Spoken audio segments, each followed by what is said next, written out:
సాధారణ ప్రజలు సోషల్ మీడియాలో తమ సమస్యలు పెట్టుకుంటే అవి పెద్దగా ఎవరి దృష్టికి రాకుండా ఆగిపోతాయి. కానీ ఈసారి మాత్రం భిన్నంగా జరిగింది.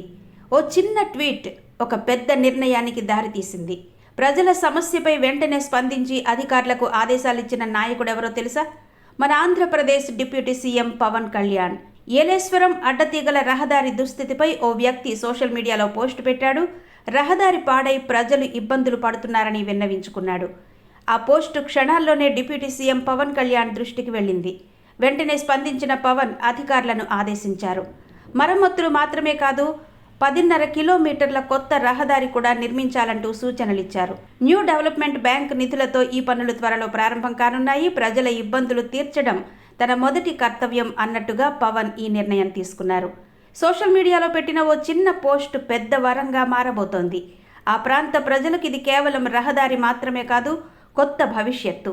నాయకుడు వెంటనే స్పందిస్తే ప్రజల జీవితాల్లో ఎంతటి మార్పు వస్తుందో పవన్ కళ్యాణ్ మరోసారి నిరూపించారు.